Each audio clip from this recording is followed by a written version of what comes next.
Hi there, everybody. We're going to do the Mandela Effect.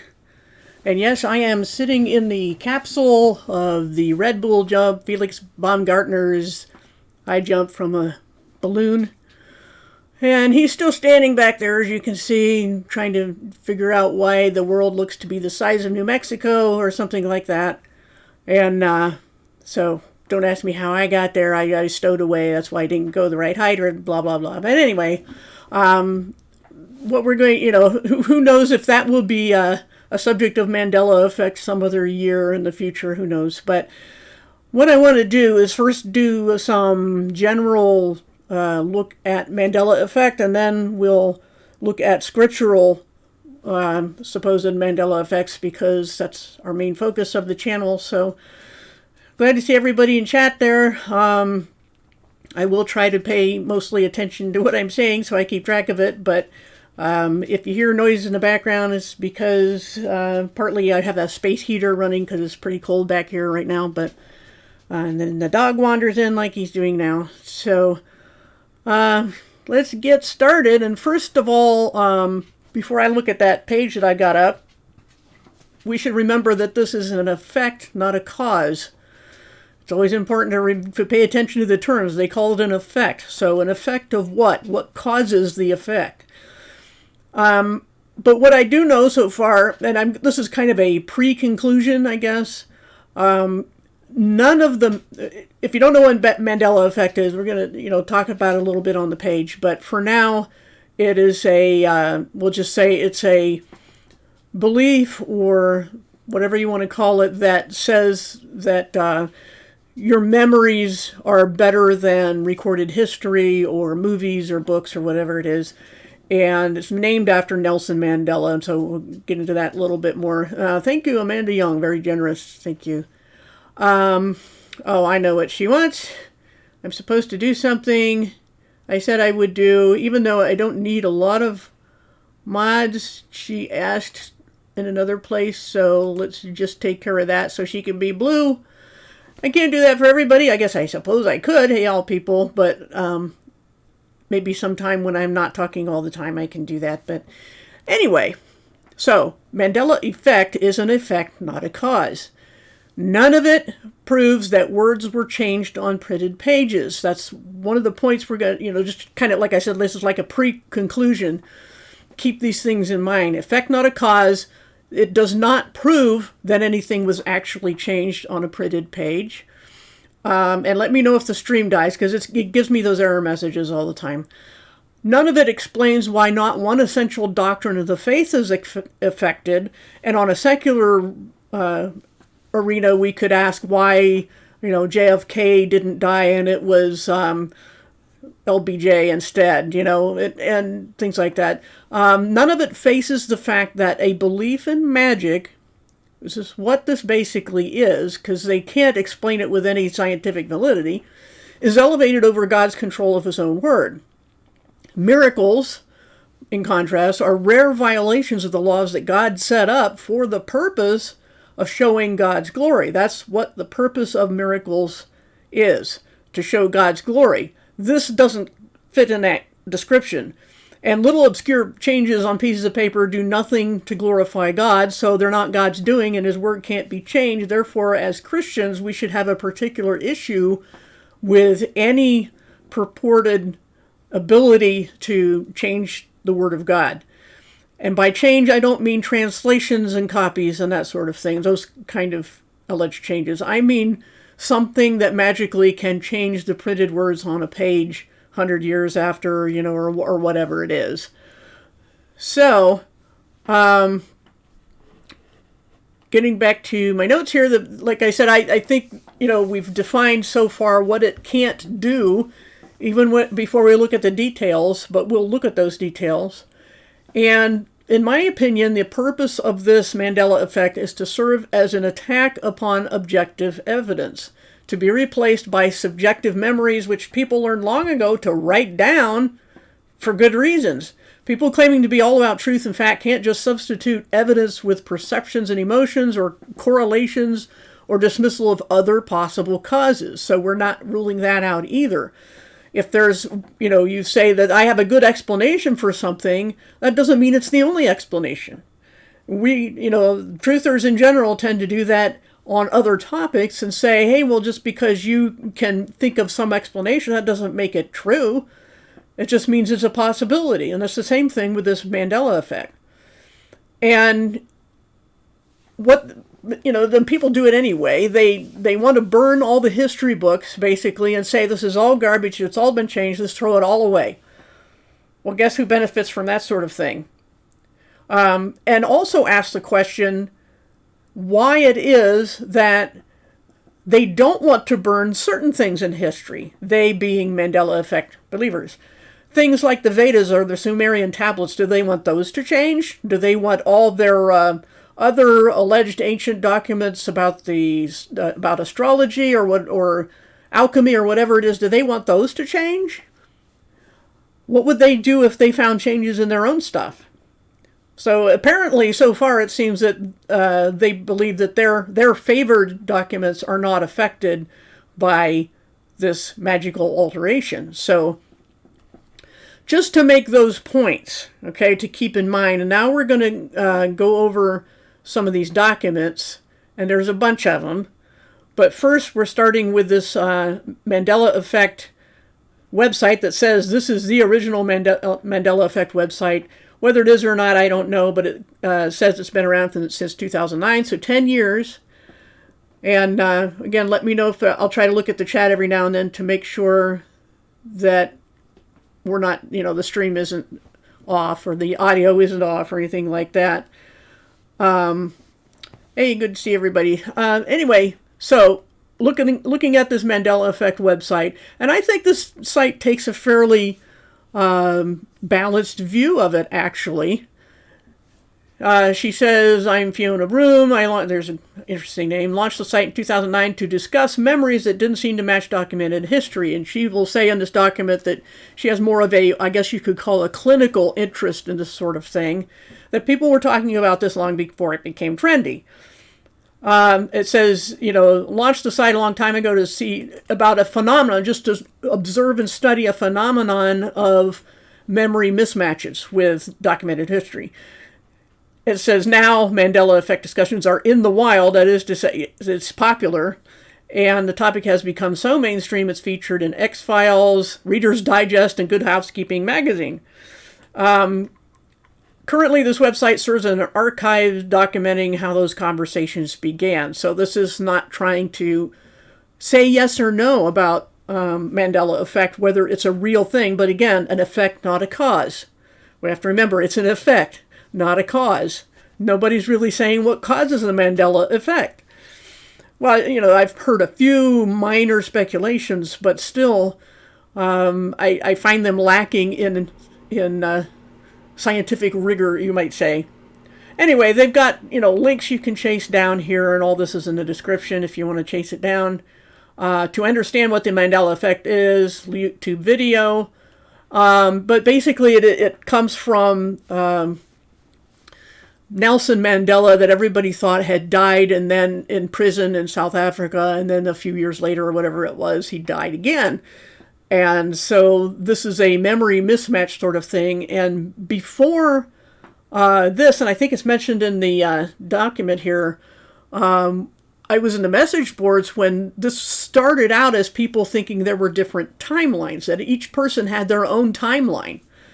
How that worked, nobody said either, but they were convinced that everything they experienced, all their memories, everything were absolutely real, and it was okay to disagree with someone else's memory, not because somebody had changed something, but because they lived in a different timeline. I find that idea more plausible than the Mandela Effect, where things are actually changed.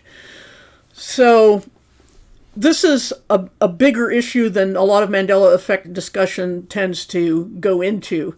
And so they're saying if you read all Mandela Effect comments, here are links in dated order, and so you can chase that down. I'm not going to do it. Being flippant about the Memorex reference, but headline truly worries this person. Study suggests memories can be lies. The study may be valid, and yes, we do need better understanding of memories, speaking clinically. However, she says, I'm uneasy with the social clue that the headline conveys. In other words, it's like gaslighting. I have called, and I've got links in the description. I've done this. It seems to happen every year.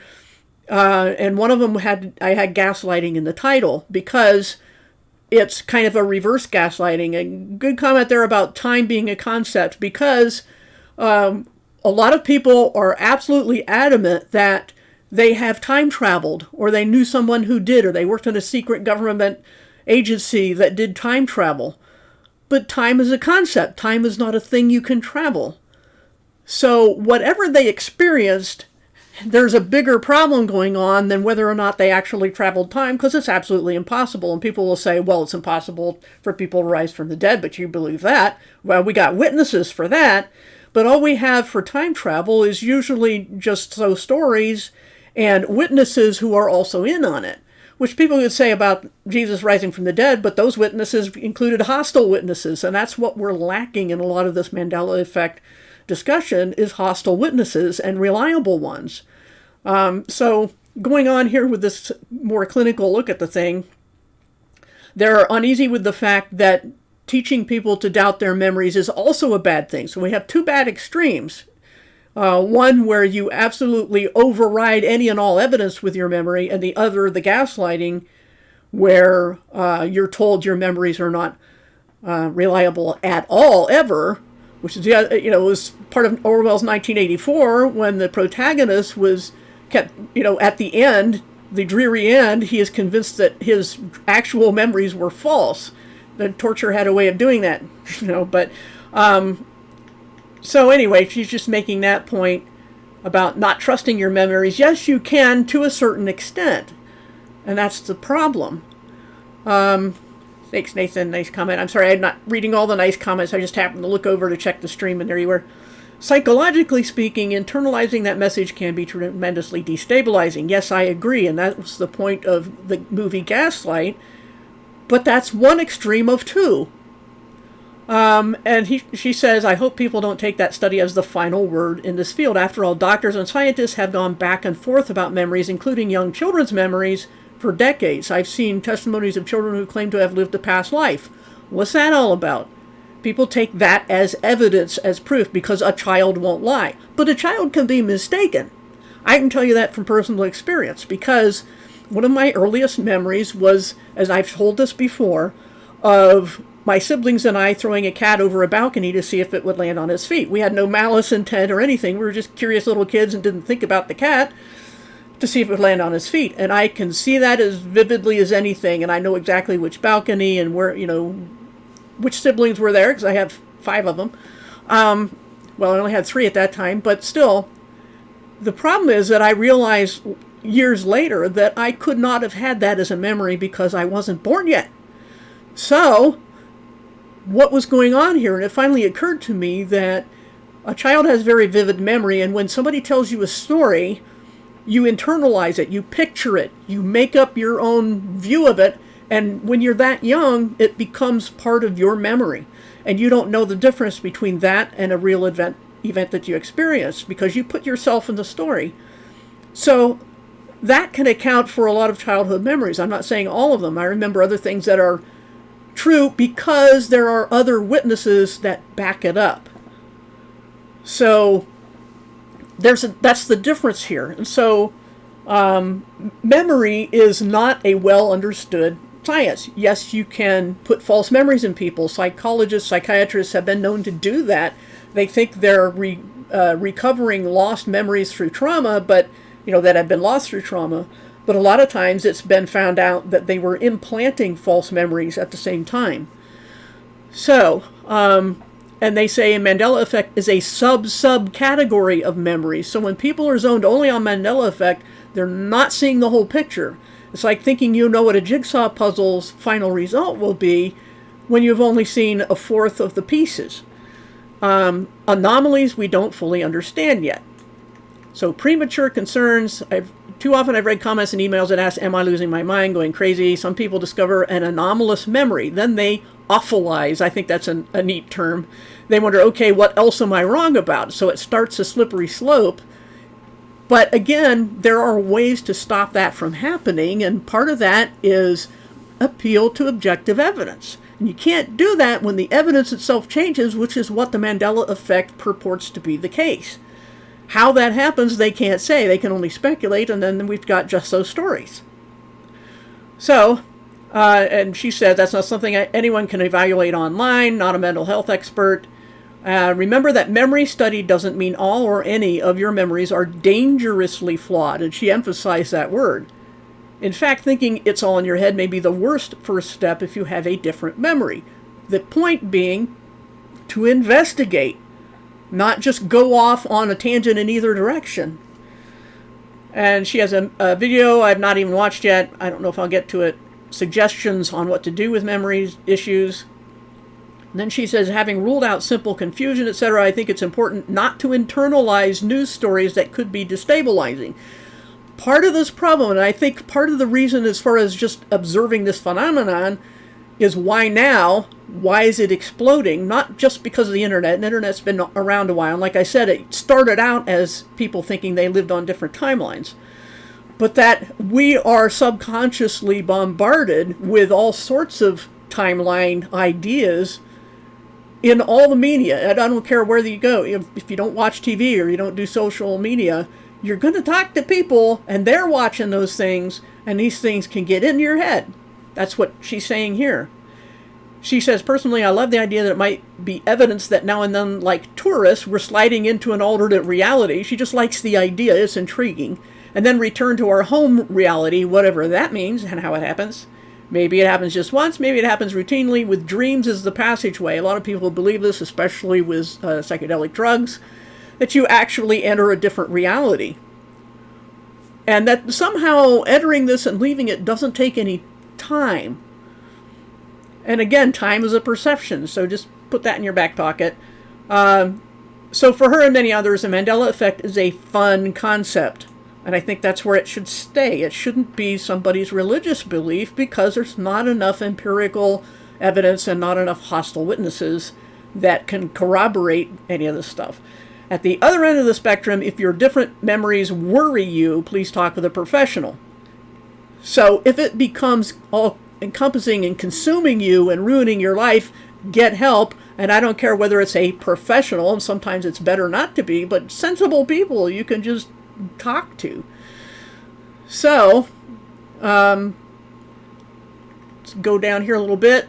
Most people seem to be in between those extremes. They're pretty sure they remember, say, Berenstain Bears. It seems kind of odd that the books aren't called that in this reality.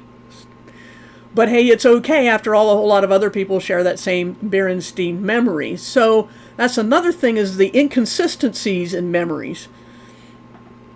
So again, how do you ever falsify it? That's the problem. You can't falsify it.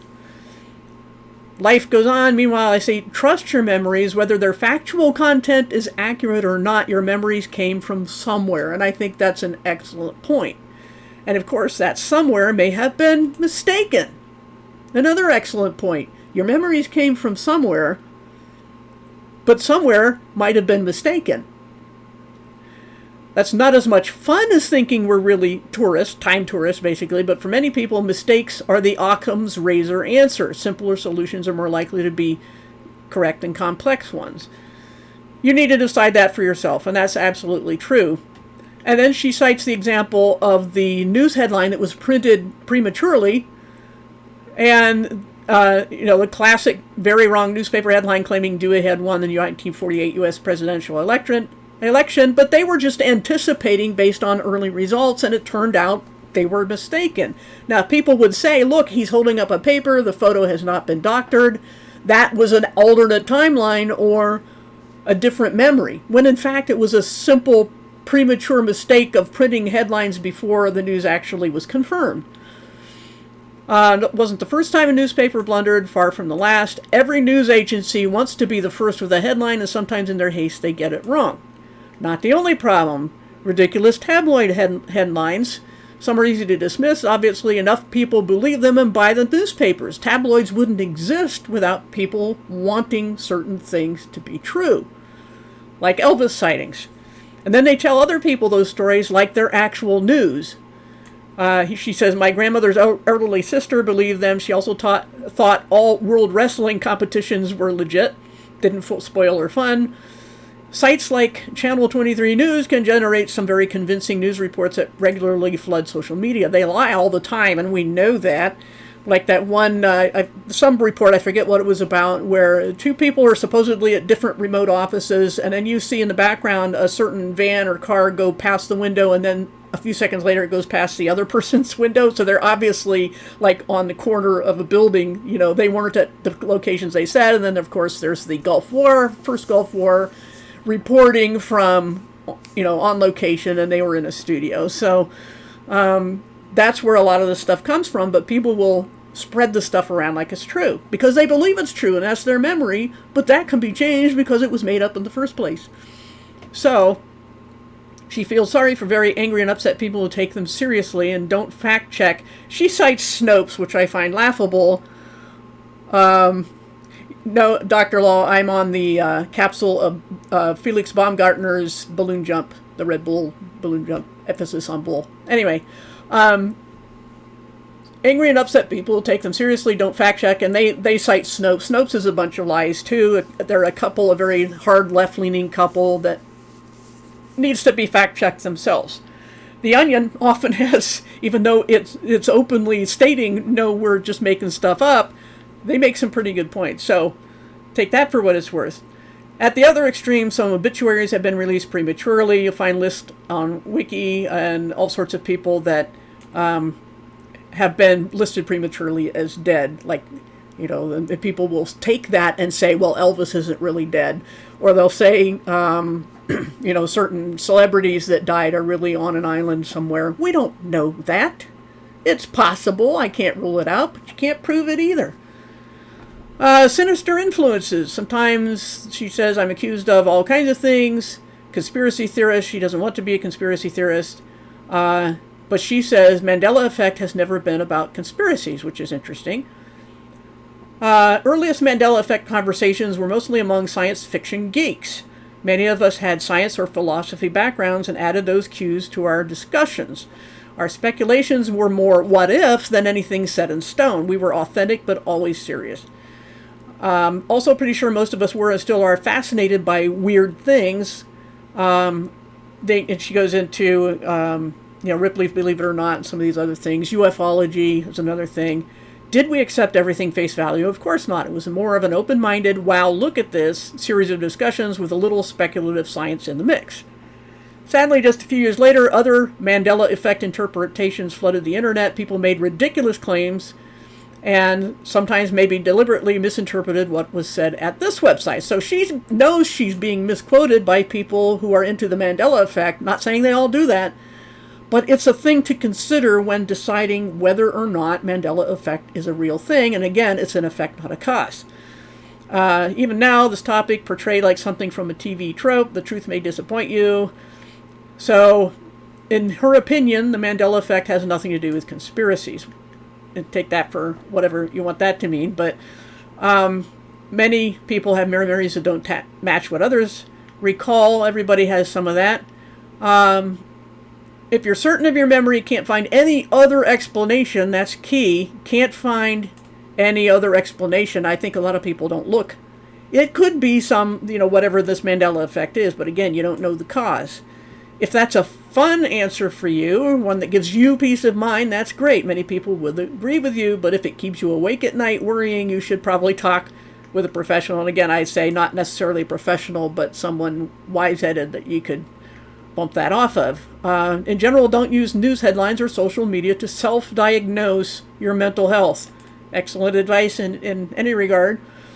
I think the Mandela Effect is fascinating, raises all kinds of questions about parallel realities and perceptions. And here she's leaning toward not quantum physics, but theoretical physics when it comes to cosmology and multiverses, which is really ancient religion more than anything else.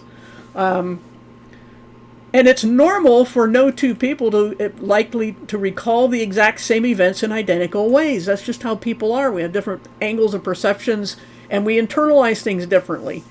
So, and that's why you get multiple witnesses to an accident or a crime. Because of that. So it's what it means to be a flawed human being. And we can't just dismiss that. No matter how sure we are of a memory, you have to be able to find some objective evidence or reliable witnesses, and preferably some hostile ones. Where this becomes fun is when multiple people with no chance of knowing each other in real life, perhaps separated by hundreds of thousand miles, share similar memories. It's a phenomenon. It's not a scientific fact that somebody changed something in a timeline or on pieces of paper. That's the point. So, this person goes on to talk about time travel. Some Mandela Effect experiences might be linked to time travel, but again, you can't travel a concept. Time is just a concept. You don't change time by changing a clock. And so this is, I haven't gone into this part of her document. I don't want to spend too much time there, but the point is, if she's leaning that way, that time is something more than just a perception we have of sequences, then, once you see that that's all it is, then time cannot be traveled. So that wouldn't be a viable explanation of this effect, or a cause. And even then, what causes different timelines if you could travel it? What is there a problem? Is there a glitch in whatever technology or whatever magic happens to make somebody travel time? Nobody asks those questions. And as I like to say, those who know all the answers haven't heard all the questions. And I don't think enough questions are being asked about Mandela Effect. So, and then she goes into Mandela's being, that's what it's named after. Twilight Zone music and all that. But all of them could be explained as time travel. So brief we didn't notice it. Again, I would dismiss that on the basis that time is only a concept. Serious scientists working on time travel take that for what it's worth, because time cannot be traveled. But most people don't even think about that. Time is not something you can bend or travel. So much for the bending of space-time, the bending of concepts. Quantum entanglement is another branch of looking at things.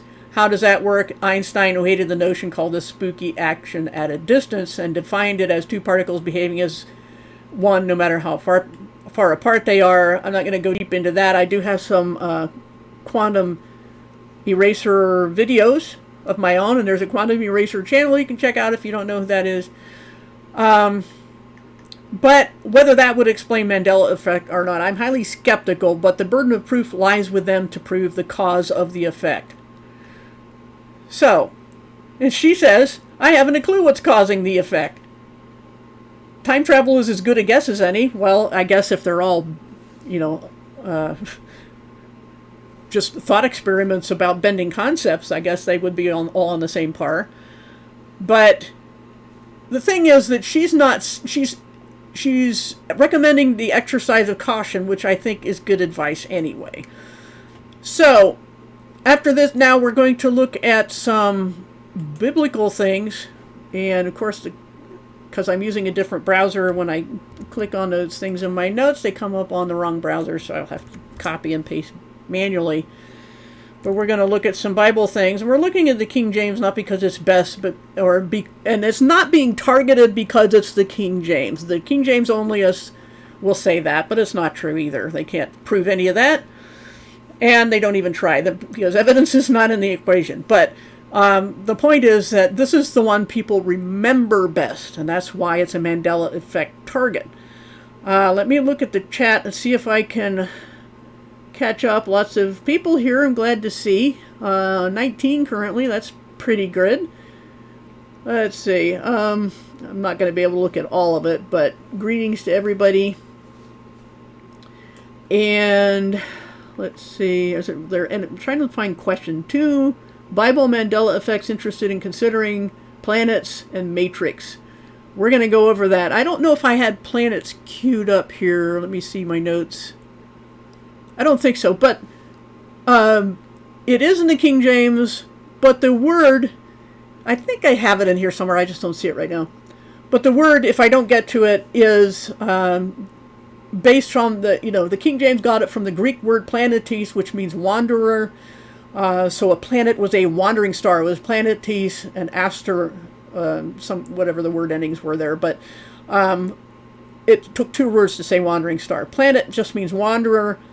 And actually, the more accurate translation of that would be constellations in that verse. And again, if I have that written down, I'll get to it. But we will get to also matrix. Okay, let's see. Bernstein Bears. Changing narrative is standard media practice. Yes. Yes, there are many possible explanations is the key. And until all of the others are ruled out, we still don't have a cause for the Mandela effect as far as if it's a real thing. There's no cause for the effect. Nobody even seems to be looking for one, other than possibly CERN, which they can't prove either. None of us can prove anything that happens at CERN, other than we seem to believe the reports that it was dedicated with some pretty bizarre occult rituals, and that they have a statue of Shiva out front. And if that's all to be believed, then what's up with that? I think personally, if that is all accurate information, that they are trying to open a portal to the abyss to let out the fallen angels. But of course, prophetically, biblically, that can't happen till later. Not going to get into that. But anyway, so yeah, news reports are unreliable, social media is unreliable, other people's memories and our own are unreliable is the problem. Let's see, wineskins and bottles, we're going to go over that. Watch Gaslight. I've never watched the thing. I've seen clips, but I've never watched the whole thing. But I tend not to watch things with unhappy endings if I can help it. But that's just me. Anyway, I get the gist of it. Yeah, but thanks for that explanation. Let's see. Bible doesn't say that words on paper can be changed. Yes, we'll get to that. I think I mentioned it already in my prequel, but much of what we think is Mandela Effect is the changing of the narrative. Yeah, like 1984. Yes, that's exactly. They were gaslighting him, the protagonist, Winston, I think was his name.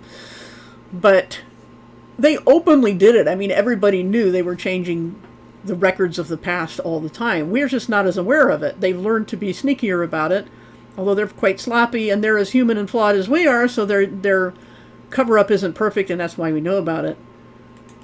Other version, not sure what you mean there. Forgetting an address, I do that. Transpose numbers, typos.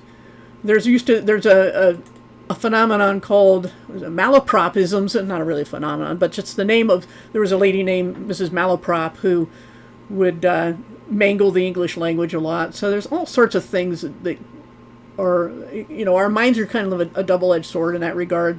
We're creative, but sometimes too creative, you know what I mean? I read 1984, if you're talking about versions of that. I read the book. I saw one movie. I don't know if I've seen two different ones or watched the same one two different times. Oh no, it's Mandela Effect. No, I just don't remember. Because it wasn't important for me to really look it up, or really dwell on when I saw what. Yeah, there was an older one, but I think it wasn't Mandela, or not Mandela, 1984 was written in 1948, or at least that's when it came out. I think it was actually written in 47. But anyway, let's see. CERN bringing alternate reality or same dimensional being. Yeah, I wouldn't call it an alternate reality. I think it's an other dimension, if we can, for lack of a better term. I don't think it's a true dimension, but as a out of our range of perception. Just like there are forms of, frequencies of light that are out of our normal range of perception. I think that can be true of a lot of other things, but that doesn't make it an alternate reality, in my opinion. It's just we can't experience it most of the time. But anyway, yeah, we'll know the answers when we get to heaven. Let's see, was watching, finished eating. Okay, it's really hard for me to focus on the text right now, but streaming from, that's what you were asking me, if I stream from the ISS. Yes, it's the Red Bull capsule anyway.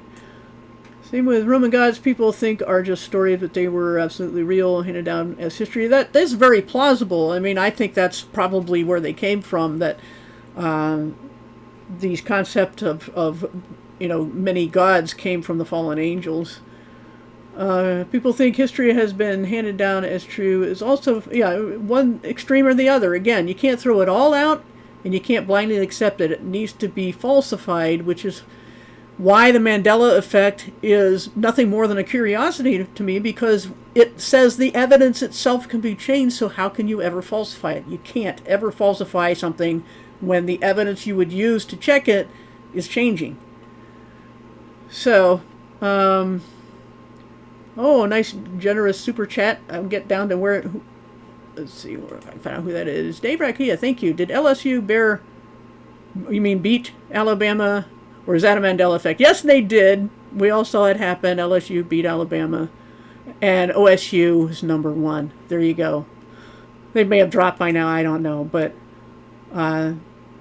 anyway, changed their names. Yeah, people do that. We all know about British royalty and their name having more of a German root. I forget what the exact name was, but it certainly wasn't Windsor or anything like that. It was, I forget the German name. Anyway, it was not a popular thing to have when, especially after World Wars I and II, to have German names. So I think they changed it for that reason. But anyway, mainstream and governed. Yeah, that's another thing too, that things that come out all at once and become popular, you always have to wonder why and how. But that's kind of a different topic. Let's see. Elvis impersonator. Yeah, we got that. We had more here. Well, yeah. Yeah, those fact-checking sites, you have to check the fact-checkers and look for the sites that tend to get banned from social media. They're probably telling the truth. Let's see, trying to catch up with chat. Memory residue, okay. Trying to go through this a little faster, but all right. Let's get on to some of these Bible things, since there's a bunch of links to look at.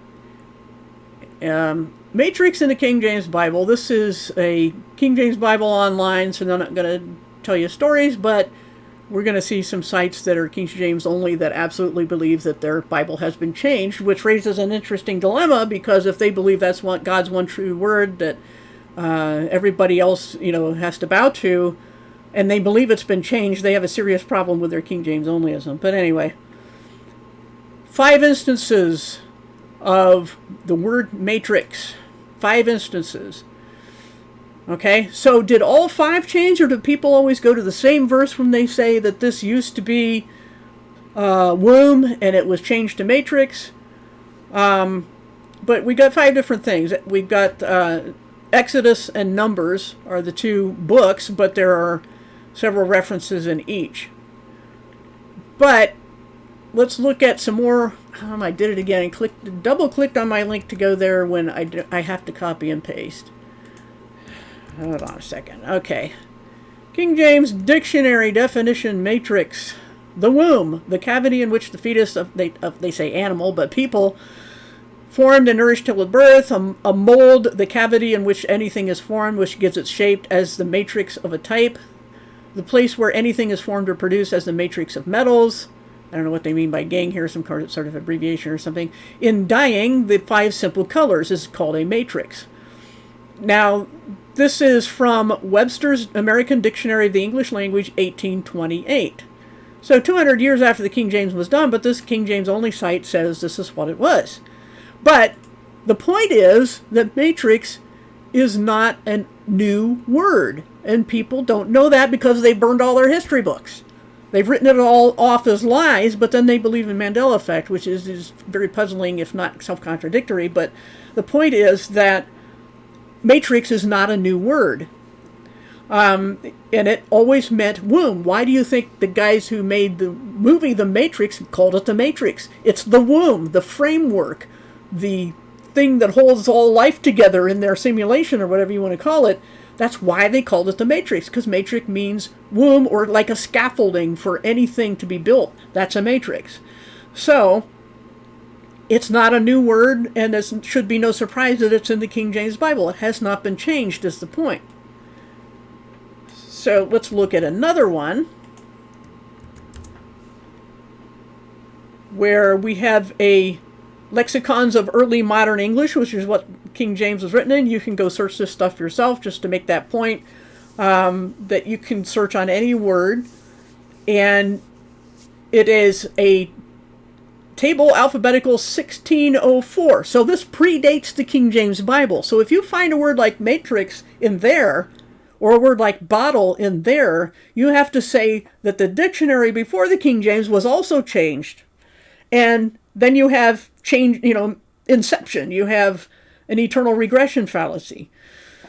Now let's look at the word bottle, which is another one people think is a modern word. The same KJV only site. We have 25 instances of the word bottle. We have some in Genesis.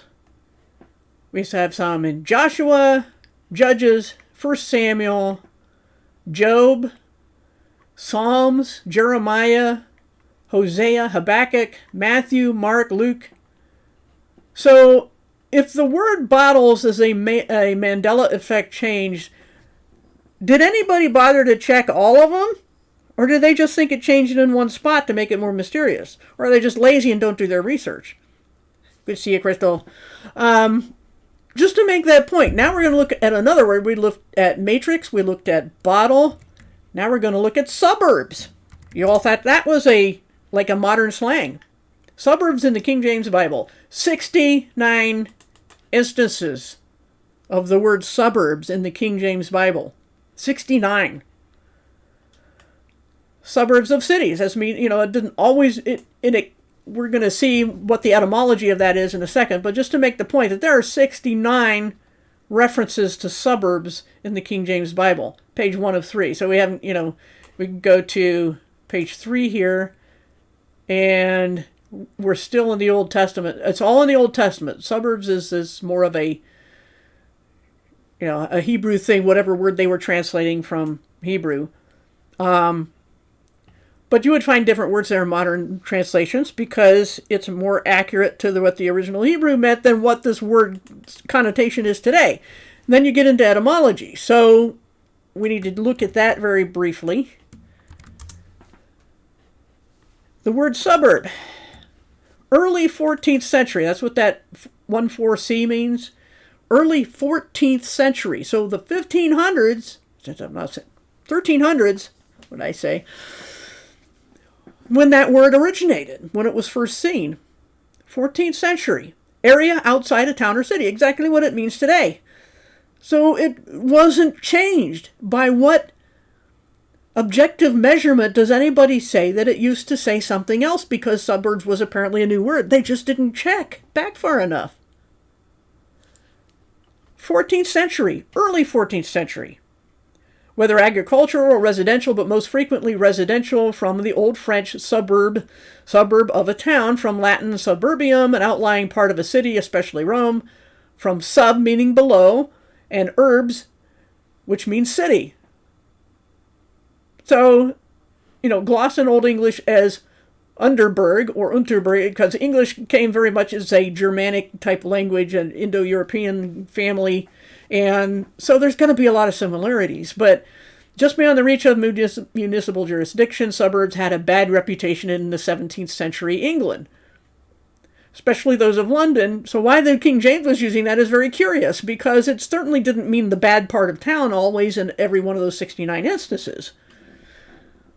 Suburban had a sense of inferior, debased, licentious, as in suburban sinner, slang for a loose woman, prostitute. Why they didn't say that for the men who visited them, I don't know. It's got to be something to do with prejudice, but you know how people react to that. By 1817, the tinge had shifted to of inferior manners and narrow views. So anyway, there you have the etymology of the word suburb. So it, again, should not be any surprise that the word appears in the King James Bible and is not the result of a mysterious magical change. So now,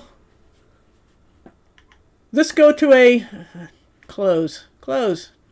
Mandela Effect Bible changes. This is another King James only site that says your Bibles have changed. They don't even think it's optional or up for discussion. They have decided that this is a real thing. So they have a dilemma. of their pristine, preserved by God, God-preservative word, and this is the argument they use against everybody who doesn't idolize the King James, and yet they themselves, some of them, believe that it absolutely has changed, and where does that put their King James onlyism? That's a question only they can answer.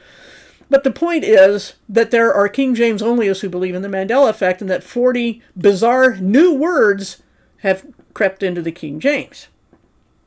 Satanic Mandela Effect, or quantum effect they call it.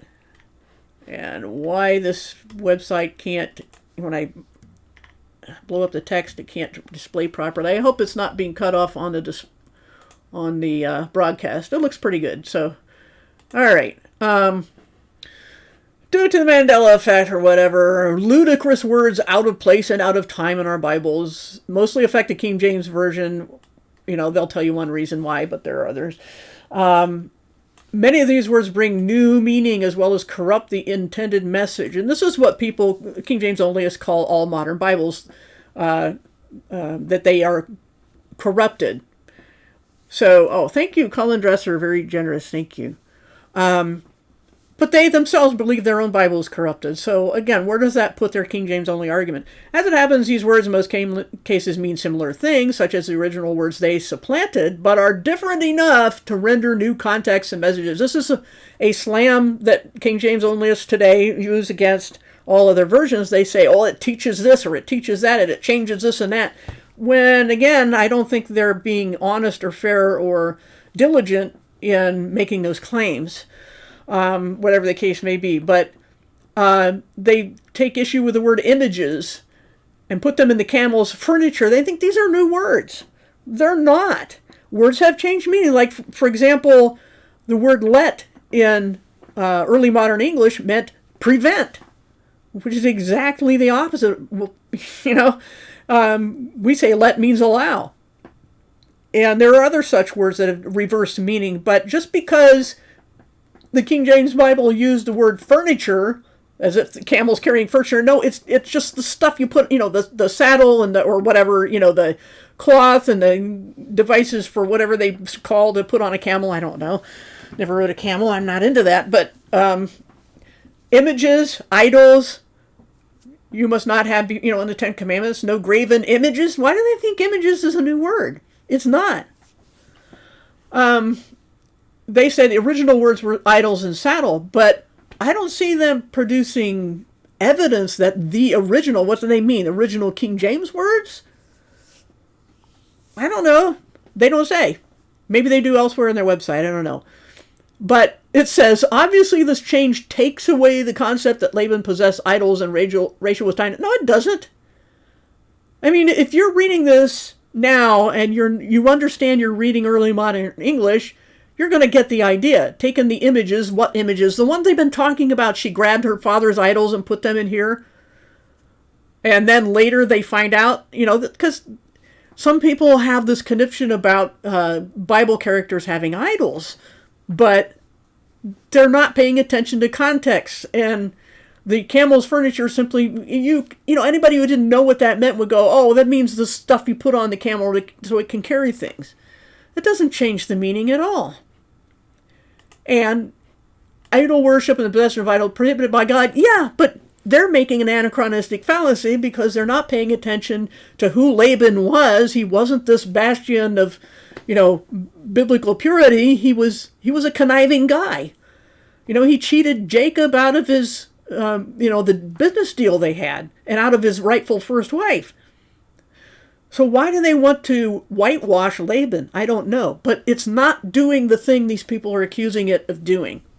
Even if it were true that the words were changed, it wouldn't be doing what they said. Let the reader determine what's happening. Well, it seems that they haven't been letting the reader determine anything yet. New words were being read in their thing, and let's see, where they searched all my stuff. They think stuff is a new word. They think matrix is a new word. Aliens doesn't mean space aliens.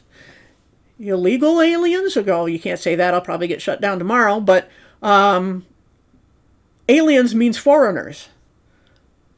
So that's all it means. And they're using a word that meant foreigners. It still means foreigners in many contexts today. And all these other words like satyrs and unicorns and things are notorious for being in the King James. Liberal doesn't mean what they're, again, making an anachronistic fallacy, taking a modern meaning of a word and reading it back into and saying, oh, it couldn't have said that, therefore it must have been changed. Very bad logic here.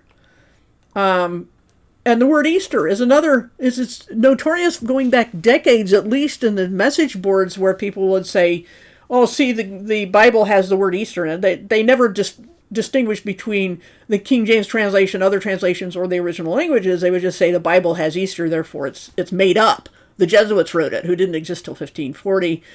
And they think the Bible, the King James in 1611, is the original Bible, but it's not. Lots of ignorance, lots of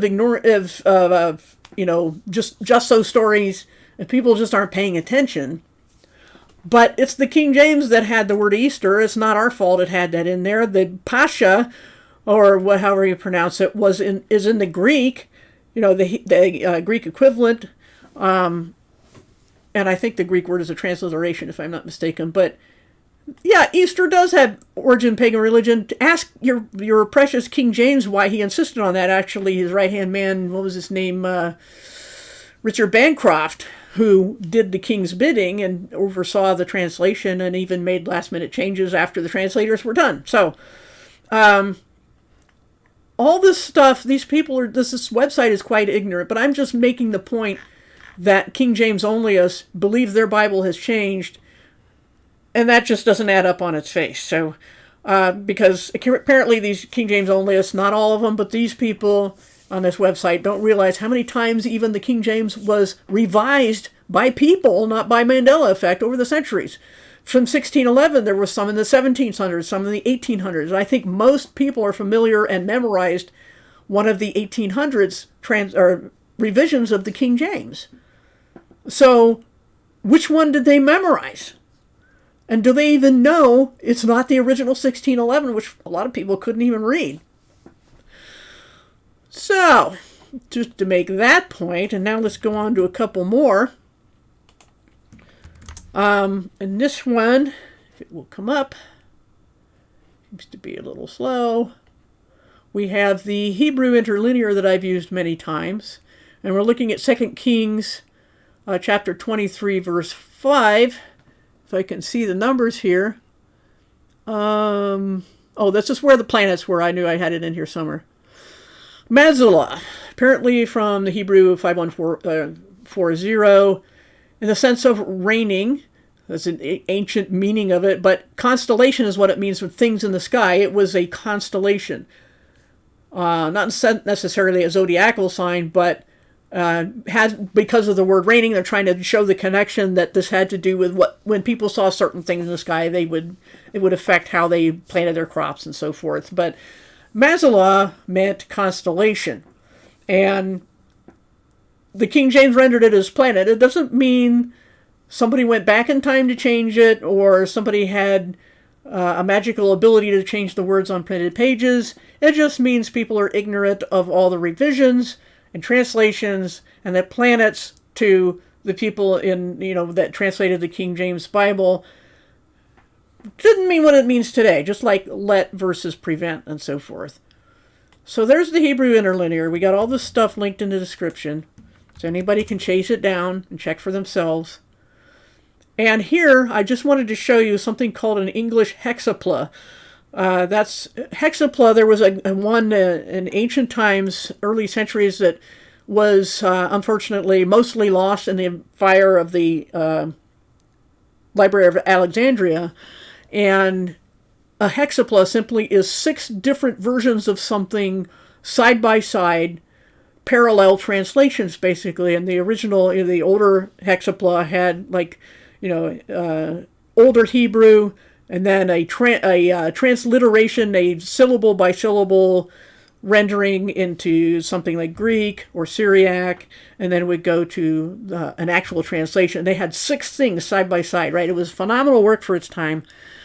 And there was an English one, too, that people don't realize. And this one, I don't know if I can blow that up, I'm not going to try, has the Wycliffe, the Tyndale, and several others, the Geneva. So you've got 6 different English translations side by side. That would be an excellent thing to go through, especially if you believe in Mandela Effect, and especially if you're a King James onlyist. I would recommend people going through that. But for now, we're going to look at the lion and lamb one. That's always a biggie that people will bring up. And here we have the 2 references. Now, if these verses don't have the lion and lamb in there, people just jump to the conclusion that it's been changed. But let's look at them. Isaiah 11:6 and 65:25. The wolf will live with the lamb, and the leopard will lie down with the young goat. The calf and the young lion will feed together, and a little child will lead them. How many animals we got listed there? Gee, there's lion, there's lamb. Oh, get out of the way, that pop up. But you can see it. Lamb is there, lion is there. So lion and lamb are in that verse. If people remember some of the animals and not others, they'll easily come up with lion and lamb, and maybe some artist will put lion and lamb in a picture, and everybody perpetuates that, and it becomes a meme, essentially, and then people say, that's what I remember, that's what it always said, I read it 100,000 times, and now it's different. It isn't different. It just had a bunch of animals in it, and people only remembered a couple of them. Then we'll look at 65:25. Wolf and lamb will graze together. The lion will eat straw like the ox, but the snake his food will be dust. They won't hurt or destroy at any place on my holy mountain, says the Lord. So here we have wolf, lamb, lion, and ox, and snake. Bunch of animals there. Can anyone who believes in King James only and Mandela Effect prove that those words were different originally? That's the problem. So, I think I've presented enough. It's almost been an hour, but to give you at least something to think about in all the Mandela Effect issue, whether it's specifically on the Bible or the whole thing in general. This is not, when you think about it, the whole Mandela Effect teaching is not far from the view of astrotheology, which I went over last time, which believes that truth is like a buffet where you just pick out what you like and make a religious belief out of it. If Mandela Effect is true, then nothing can be known for sure, and you'd be a fool to appeal to evidence, much less suffer or die for your faith. Again, this is what I said at the beginning, an attack on evidence. Why? Because both Mandela Effect and astrotheology are very much, not always, but very much, in my experience, enemies of the Bible and Christianity, and those enemies have failed at disproving us with evidence. So now they must dismiss evidence entirely and appeal instead to superstition. That's exactly what both of those are. This is why they say it's wrong to claim to know truth, why they get so upset about it, why Christians are only tolerated if they allegorize the Bible, because that can be molded to whatever anybody wants to believe in any time, and Christians don't have to suffer for their faith then. Which suffering in the Western world so far is merely meant being ostracized or laughed at or lampooned in some way. But as Christians, we need to be better than that. I mean, there are Christians that are suffering a lot more than that. I've been posting things other places recently about the severe persecution admitted even by secular news that's going on against Christians by Muslims in Muslim countries. We're talking about enslavement, torture, death, robbery, heavily taxed. That's a Muslim teaching, in fact. This is real persecution. We haven't suffered that, but it's coming.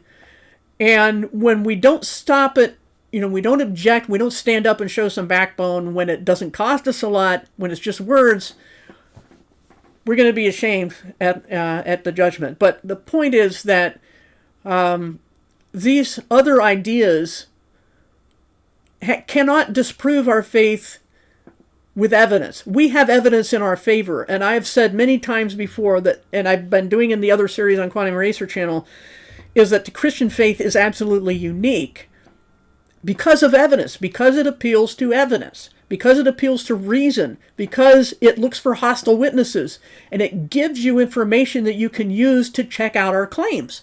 That's what's unique about the Christian faith and the Bible. So, if you can't deal with that, and you can't oppose that and disprove it, what are you going to do? Burn history and invent things that are against evidence. We've all seen, a lot of us have seen this personally, where people will say, you can't claim to know. That's arrogant to know. That's where this is coming from. This Mandela Effect and astrotheology and things like that. Anything that says you must allegorize the Bible, or that the words are magically changed, even if they've been sitting on your desk for 100, somebody handed down for hundreds of, for generations. Your family Bible has words that have been changed because you remember them differently, and your, dozen friends remember it differently. Therefore, it must have been changed. That is an attack on evidence. And this, again, is an attempt to undermine the Christian faith and the Bible, because it is unique in its reliance upon and appeal to evidence and hostile witnesses. That's what this is all really about. And so I would strongly caution at least Christians, when encountering these ideas, such as allegorizing the Bible, astrotheology, or Mandela Effect, to do your homework, do due diligence. Let's see, because established science has to rely on sorcery. Yeah, they do. They're throwing away the scientific method and calling it science anyway, and saying we can't disagree with them because they're smarter than we are and have esoteric knowledge. Apparently, that's it's a Gnostic idea. All of the stuff going on right now is very ancient in its motivation and teachings, because people don't like the truth. So, and again, I can't divine everybody's motive, but that seems to be the general push, is when you attack evidence, you attack the Christian faith and the Bible, because that's what we rely on, and the other religions don't care because they don't rely on it. The astrotheologists don't care. They can make up whatever they want. And so can Mandela Effect, because it doesn't bother them about evidence, because you can't check evidence anymore because it's all been changed. So again, as I said at the beginning, the reason people learn to start writing things down is because memories can be false, and memories can be mistaken, and sources of our information we have held to be true and accepted as true can be either misleading or mistaken itself.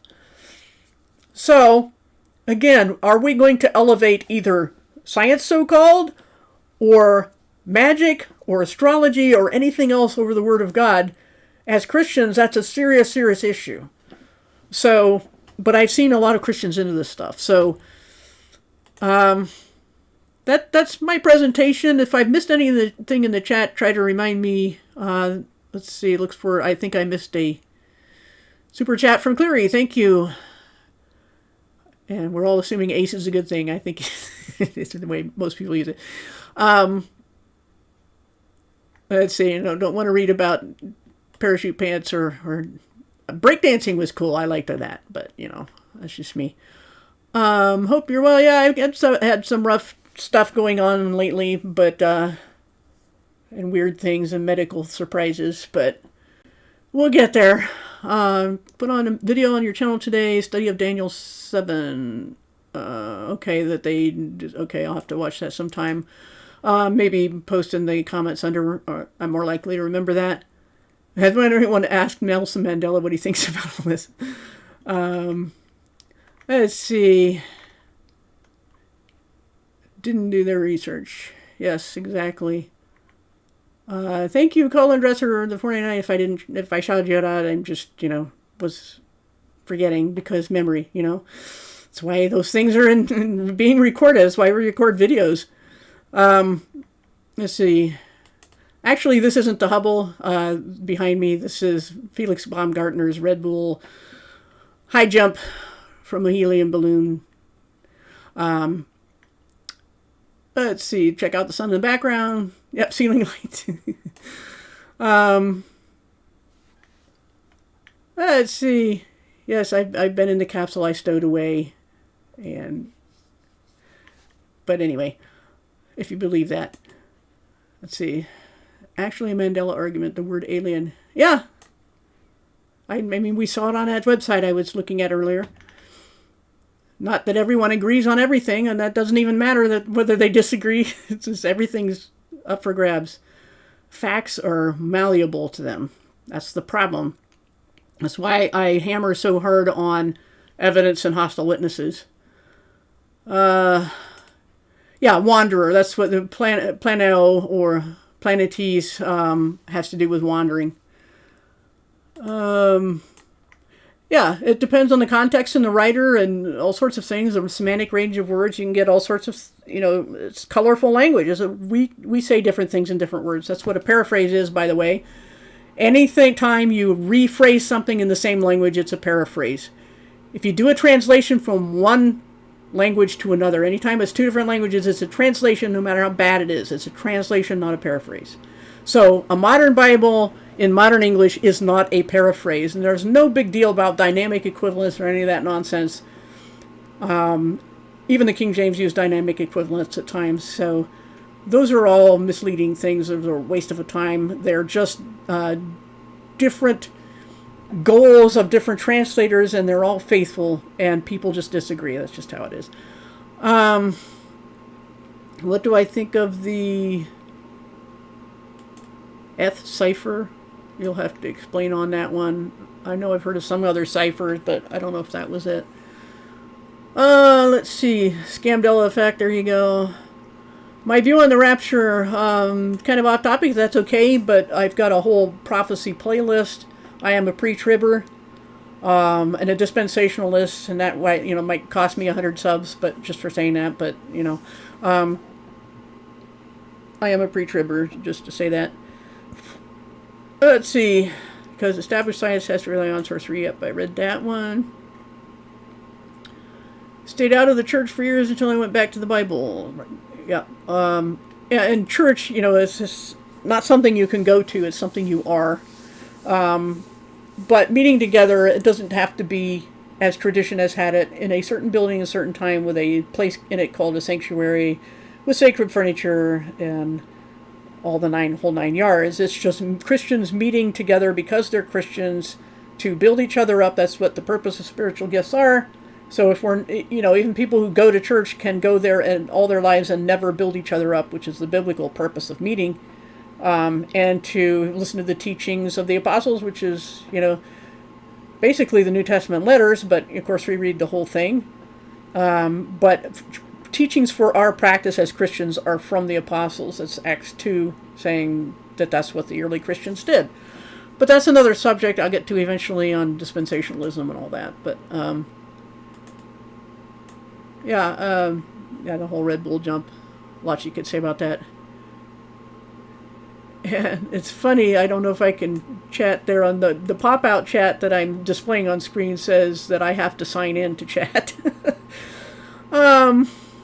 Let's see. Do you think the stars could be angels? I've been asked that before, but I don't think so, because the angels watched God create, but God put the stars, and it's almost an afterthought in Genesis 1. It said, God's making all this stuff, and he says, and he made the stars also. Well, the angels didn't watch God make themselves. So as far as I'm concerned, even though there's a lot of imagery and interchange of terms throughout the Bible, I don't think that the stars are actually angels. What else they might be, I don't know. They're lights in the sky that tell us the seasons. So there you go.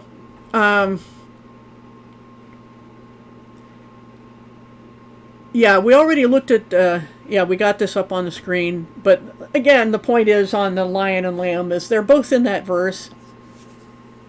And along with a bunch of other animals, which also 65:25 has even more animals. But it also has lion and lamb in it.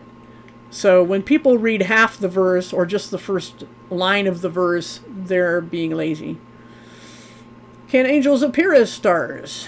They can appear as beings that are very shiny, but even when they're very shiny, people know that they're looking at a being, not a star in the sky. They make a difference. They can distinguish from one light and the next, and they know whether the light is in the sky where it's always been or whether it's a light on the earth, except for the star, which could have been, in a sense, a wanderer, but not a bad one. The star, when Jesus was born, that the Magi followed, it moved to the place where the baby was. So I don't have enough information to track that one down and break it down enough. But anyway, I think that angels don't appear as stars on Earth, and whether they would in the sky, I don't know, but they would have to be always in the sky because otherwise stars would disappear or appear in place, and that can depend on how clear your vision is, or the night is, or the the atmosphere where you live, and what kind of equipment you're using, whether stars come and go or not. But so that wouldn't be very reliable evidence anyway. Exactly. You can go to Walmart, but you can't go to church. You are the church. It's just become a traditional expression for going to meet with Christians. But again, it was always in homes before. I'm not saying it's bad to meet in a building, you get any more than it's bad to meet online. The place isn't important. It's how we live that matters. So, yeah, as Christians, a lot of topics we get hit from, hit from all sides. So, it comes with the territory. That's what truth does. Truth divides. It divides because people don't like truth always, and they don't always agree it's truth, and human frailty and all that. But anyway, we've been going for an hour and 10, hour and 11, and I hope, if nothing else, we've established the point that Mandela Effect, to be anything, you first have to find the cause of the effect, and then you have to decide whether the Bible can be changed by such a thing. And the Bible has a better track record of being right than people do. I don't care what people they are. So, no, nobody's forsaking the assembling of ourselves together. We're doing it right now. We're doing it in the truest sense of the word. Okay, John 10:34, did Jesus say, I am the Son of God, or a Son of God? Let's look at John 10:34 in a Greek interlinear. I just happen to have one. Let's see. You said John. Oh, where'd it go? 10:34. Let's go see what we got there. And then it's a lot of views. I said gods, gods you are. There is no a or the, either one. But that's a whole different topic, and that might be a repetition error when I converted from a database. I don't remember all the time when I see those things, I don't have time to change it or check it out right then. But, maybe that's not the right verse, Cleary, because that doesn't have either a or the in it. Maybe you meant 36. Since they said, since I or they said, Son of God I am. People would assume A because the definite article isn't there. That's what the Jehovah's Witnesses do with John 1:1. But the whole point, even if you could argue for that here, the whole context is of people, the Pharisees especially, being angry with Jesus because he's saying he is God, their God, not just a God. It isn't blasphemy to say you're a god. In the Jewish realm, you wouldn't have, lasted that long anyway. But the thing is that if he had said he was just a god, they wouldn't have been as upset as they were that he said he was the God, the Son of God, not a Son of God. Let's see. Yep. We just, the Bible was never meant to restrict us in doing everything the way it was done in the first century, that's for sure.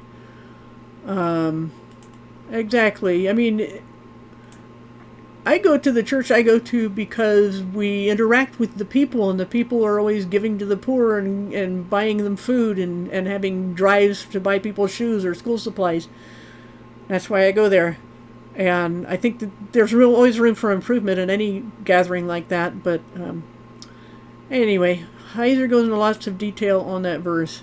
Okay, I haven't read his stuff on that verse, but he is an old Old Testament expert on languages and culture and things like that. He's not such a good interpreter or theologian, in my opinion.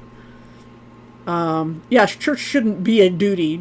Church, quote unquote, shouldn't be a duty. It should be something you want to do. Being with other Christians should be something you want to do. Lucky to have found a God-filled church. Yep, I get you. And fellowship is the key. If you're going to a place just to go to a place and you're not really fellowshipping, that's not really qualifying as meeting together. About as we were able to discuss a controversial topic without anybody getting upset. That is rare and a blessing. Yes, thank you. Anything else? So, I will be... Let's see, I'm going to be busy this weekend. I won't be on Ballbuster's show. I just got too much going on. And then next Tuesday, I will have different internet and everything, so hopefully everything will work. But I will be on, is it next Tuesday or the Tuesday after? I think it's Tuesday after on Quantum Eraser again. I do every other Tuesday. I'm presenting on Basics of Christian Faith, and I'm going to finish up points 6 and 7 of what I had thought would originally just be lesson 1. Is taking 3 lessons. And I think next time on my channel, next Tuesday, a week from today, I will be doing, provided everything works, on possibly Calvinism. I think that's what I had up next, is Calvinism.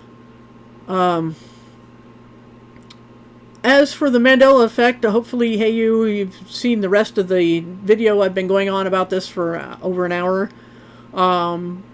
So you might want to replay it if you missed that. But here again, Mandela Effect is an effect, not a cause. And if evidence can change, then it's impossible to prove or disprove. And I don't have time for that. I mean, I go for evidence and objectivity as much as possible. So, we have somebody hidden in the chat there. Stay out of my wife's email. What are you talking about? So, who are you talking to? Awakened Narratives. This somebody named Gregory Rowland is accusing. It's hidden. I don't know. The mods will see it. Before I hide it, I'm just going to, Okay, somebody hid it. Okay. But yeah, that person's accusing Awakened Narrative of reading Gregory Rowland's wife's email and warning and threatening. That warning and threatening will get you reported to YouTube. Whether anything can happen, I don't know. But don't do that on my channel. Take it outside if you're being such a man or whatever. Gregory, take it outside. It doesn't belong on my channel. Let's see what else we got here. Hey, if you're calling us deniers, based on what? Just because we disagree, are we deniers? Take that attitude and watch the whole presentation that I just did that you apparently missed. This is not, I think the Mandela Effect people are in denial about a lot of things. So if we want to, call each other deniers, that's, it goes both ways. But all I can tell you to do is watch the whole presentation. I just finished it, and you may have missed some things, but being open-minded is, in my opinion, more like an open window with a screen. It lets in the fresh air, but keeps out the bugs. So that means discernment, and that means having some objective measure consistently applied that you can use to determine something. And Mandela Effect, by its very nature, can never be falsified or verified because the evidence itself can change. So don't call anybody a denier over Mandela Effect. Let's see. Yes, handle private matters in private. Absolutely. That's what I'm saying to that other person is don't bring your drama here. I don't want to get shut down because of somebody's drama or accusations. Take it outside.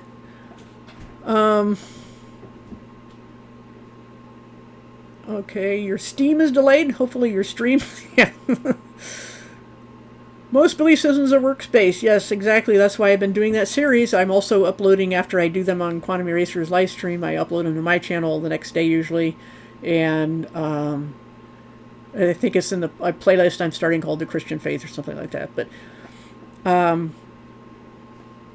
that's good for a lot of the basics things.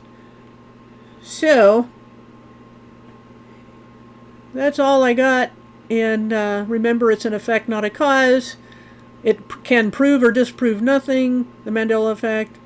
It never seems to affect anything major, such as U.S. presidents or central doctrines of the faith. And it undermines reliance upon evidence that doesn't change, which is an attack on the uniqueness of the Christian faith in the Bible. So that's why I'm not into that sort of thing. So, I think we're going to go ahead and shut down because I need a drink and we covered the material. So, thanks everybody for coming, and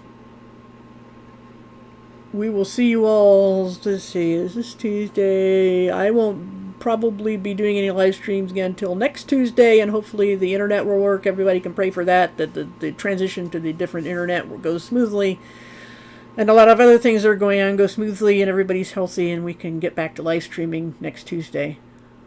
So anyway, Chow's got the links if you need any, and post under the video if you want. And if I can find the stop button, we will see you all next week. Thanks for coming.